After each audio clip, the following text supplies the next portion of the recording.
Chapter 2 of Putting the Most into Life. Some of the qualities essential to the most successful school life. The student who would put the most into his school life must first of all be happy.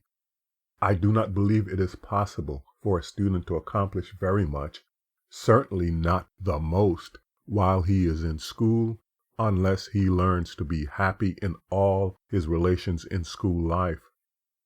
If the students are unhappy, there is something wrong with the institution, or with the teachers, or with the student body. The normal state of a student in a well-ordered institution is a happy one. It is impossible to get the most out of the life of any institution unless there is joy in working out the ideals of the institution. The student should make himself familiar with the purposes of the school to which he seeks admission, and having made the choice, he should be loyal to its traditions and purposes. The Bible teaches over and over again that freedom, without which happiness is impossible, is self-imposed restraint. That to be really free, we must live within the law. He who lives outside the law is a slave. The free man is the man who lives within the law, whether the law be the physical or the divine. All life is governed by law, and the student must acquire freedom by obedience to law.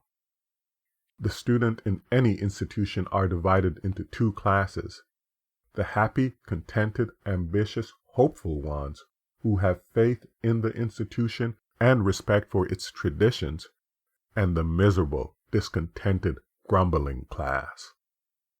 One class live not only within the letter, but in the spirit of the law, and are consequently happy. The second class are miserable, discontented, and hopeless because they try to live outside the law. No student can get much out of any institution who does not enter wholeheartedly into its spirit, its traditions, and its ideals. The ability to do hard methodological work is one of the prizes which every school worthy of the name offers to its students. The years at school not infrequently give bent to the whole life. The student who does slipshod work at school is more than likely to lack direction in his subsequent career. But mental strength comes not as a bequest. It is a prize that must be contended for right earnestly, and dictionary, cyclopedia, textbooks, and shop are tools which instructors place in the hands of students to help them win the prize. The proper use of these tools must depend finally upon the individual student. No one gets much out of life who does not make his education a real, vital part of himself. Many people have education very much as a parrot has his command a certain number of words or sentences. The words and sentences that the parrot utters are no real part of him.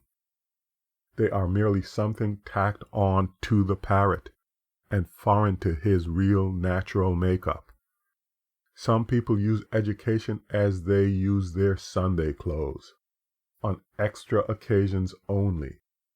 They bring their education into play when they are in the company of others, commit a few quotations, and use big words which have no working place in their vocabulary.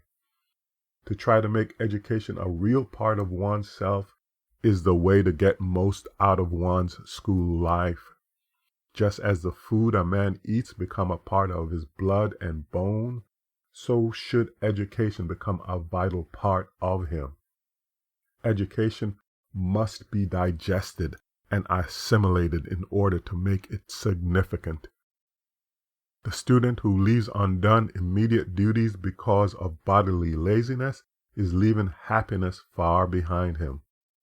Sins of commission and sins of omission alike tend to weakness. Our ability to make the world better depends entirely upon our ability to use every opportunity to make ourselves better. A largeness of life, a variety of interests, and breadth of view are among the prizes which a school offers to its students. These qualities the ignorant man does not possess. Largeness of life and breadth of vision give faith in the future. That largeness make one person take the long view when the other is taking the short view. That largeness lifts the educated person far above the temptation to gossip about little things, above the temptation to get down into the mud and slime with which weaker individuals are smeared. To be loyal and obedient to the legislation of an institution, to make thrifty use of textbook and shop and farm and every part of the school equipment, is to attain that mental strength that makes for largeness of life and breadth of view. These qualities come not by observation, but they do come by conscientious work in season and out of season. They are all within the reach of the student who is willing to work for them, and they are all essential to real happiness. End of chapter 2.